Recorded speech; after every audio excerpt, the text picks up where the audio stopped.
आपका स्वागत है आपके YouTube चैनल रतुल क्लासेस में। मैं आपको इस वीडियो में मूल अधिकार का पार्ट 2 पढ़ाऊँगा। हालांकि मैंने इसको पिछली वीडियो में बता दिया गया कि समानता का अधिकार और स्वतंत्रता का अधिकार, इन सभी को मैंने पिछली वीडियो में पढ़ा दिया है। फिर भी मैं एक बार फिर बता देता हूँ। समानता का अधिकार संविधान में आर्टिकल 14 से 18 तक दिया गया है। स्वतंत्रता का अधिकार संविधान में 19 से 22 तक दिया गया है। शोषण के विरुद्ध अधिकार 23 से 24 तक है विस्तार, और धार्मिक स्वतंत्रता का अधिकार 25 से 28 तक है विस्तार। यदि बात की जाए शिक्षा और संस्कृति संबंधी अधिकार की, तो ये आर्टिकल 29 से 30 में है। संवैधानिक उपचारों का अधिकार जो कि आर्टिकल 32 में दिया गया है, और संविधान के 7वें मूल अधिकार की बात की जाए तो यह संपत्ति का अधिकार था, जो कि अब मूल अधिकार नहीं रहा है। ये आर्टिकल 31 में दिया गया था। इसे 44वें संविधान संशोधन 1978 से इसे यहाँ से हटाकर 300 के में जोड़ दिया गया है। अब एक एक करके इनको आर्टिकलों को देखते हैं और सभी मूल अधिकारों को पढ़ते हैं। सबसे पहले देखते हैं हम समानता का अधिकार 14 से 18 तक। सबसे पहले देखेंगे हम आर्टिकल 12 को, इसमें क्या दिया गया है। यदि आर्टिकल 12 की बात की जाए तो इसमें राज्य की परिभाषा का वर्णन किया गया है। राज्य की परिभाषा को बताया गया है।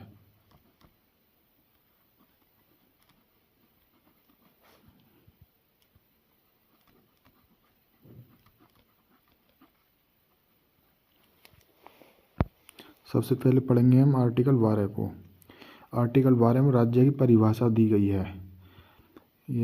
इसमें देखेंगे राज्य के अंतर्गत कौन कौन आता है। राज्य के अंतर्गत भारत सरकार एवं संसद आएगा। भारत सरकार,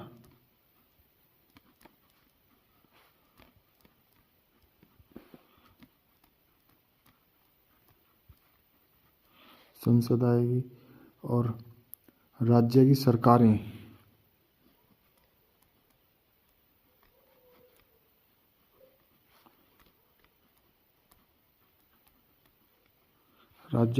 एवं विधानमंडल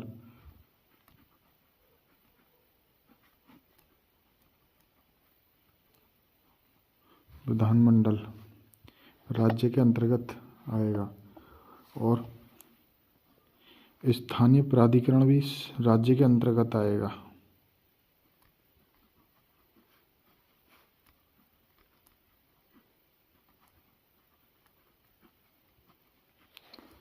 प्राधिकरण ये सभी राज्य के अंतर्गत आएंगे।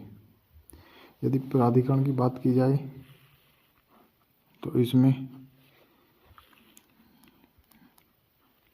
ग्राम पंचायत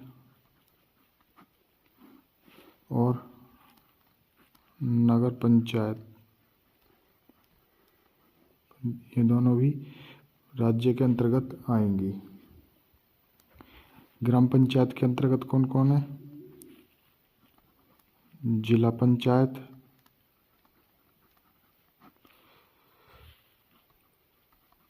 क्षेत्र पंचायत और नगर पंचायत के अंतर्गत कौन है? नगर परिषद, नगर पालिका, ये सभी राज्य के अंतर्गत आएंगे। अब देखेंगे आर्टिकल 13 में क्या कहा गया है। यदि आर्टिकल 13 की बात की जाए तो आर्टिकल 13 में कहा गया है कि संविधान के लागू होने के पहले भारत के राज्य क्षेत्र में लागू किसी संवैधानिक विधि और मूल अधिकारों के मध्य यदि टकराव उत्पन्न हो जाए तो मूल अधिकारों को वरीयता दी जाएगी। संविधान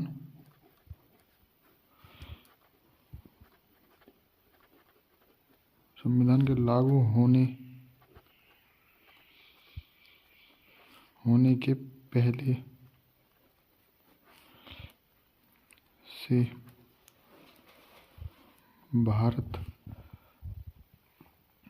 भारत के राज्य क्षेत्र में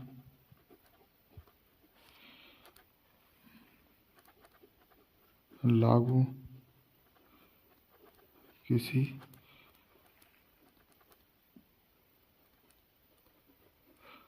संवैधानिक विधि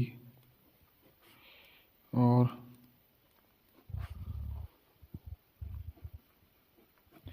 मूल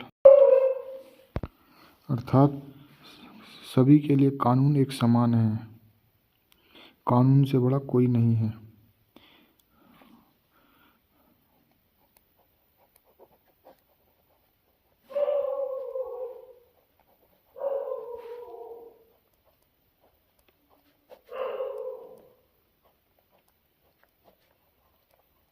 समान है।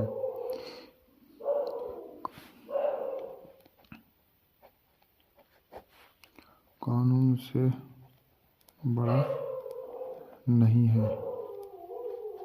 अब देखेंगे आर्टिकल 15 को।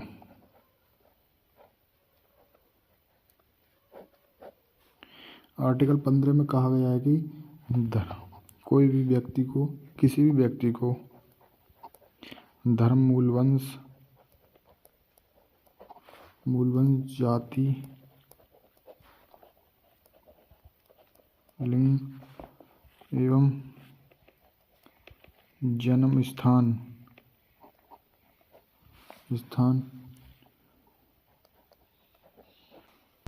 अब देखेंगे आर्टिकल नंबर 15 को। 15 में कहा गया है कि धर्म, मूलवंश, जाति, लिंग एवं जन्म स्थान के आदि के आधार पर भेदभाव नहीं किया जाएगा।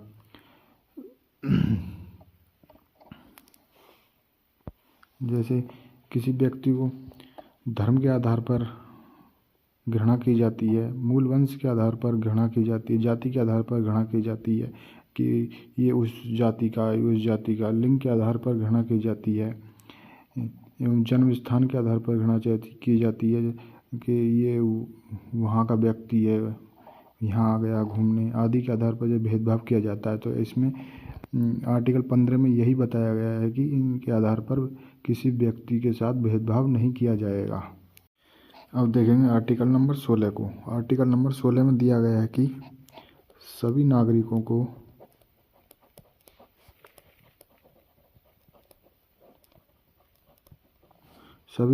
को राज्य के अधीन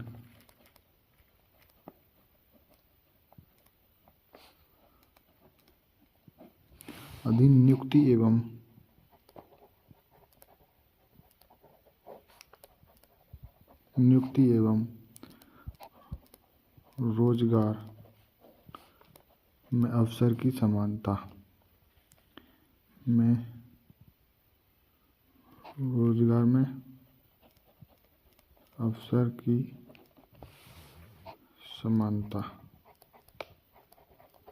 अर्थात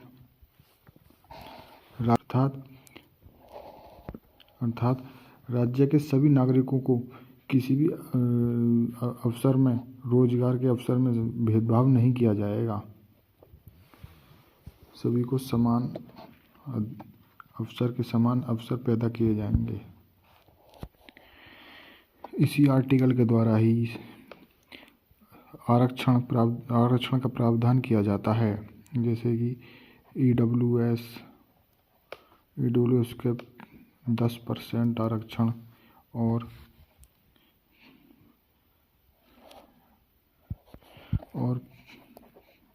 पिछड़े वर्गों के लिए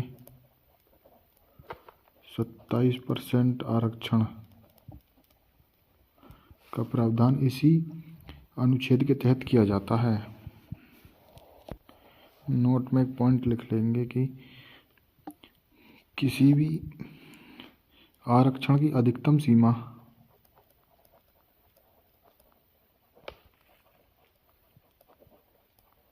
अधिकतम सीमा 50% तक होगी। किसी भी कैटेगरी को 50% से अधिक आरक्षण नहीं दिया जाएगा। अब देखेंगे आर्टिकल नंबर 17 को। आर्टिकल नंबर 17 में अस्पृश्यता का अंत के बारे में बताया गया है। अस्पृश्यता का अंत यानी कि छुआछूत।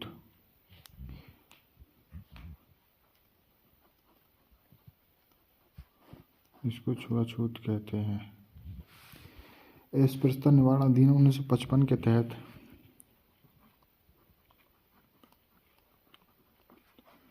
अस्पृश्यता निवारण अधिनियम 1955 के अंतर्गत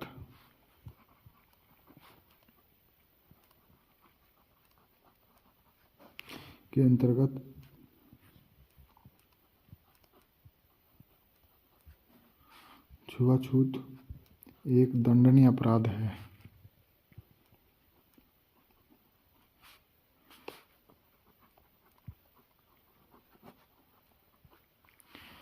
एक दंडनीय अपराध है।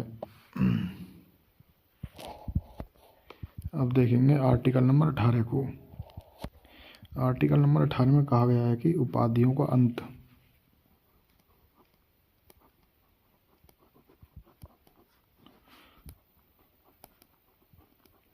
उपाधियों का अंत कहने का मतलब है कि राज्य किसी भी व्यक्ति को कोई उपाधि नहीं दे सकता है। राज्य किसी भी व्यक्ति को कोई उपाधि नहीं दे सकता है।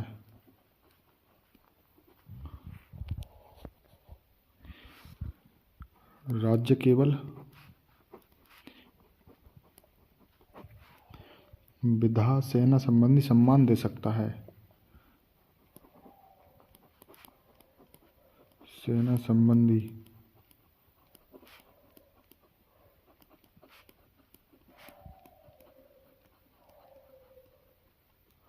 राज्य केवल सेना संबंधी सम्मान ही दे सकता है, उपाधि देने का अधिकार नहीं है।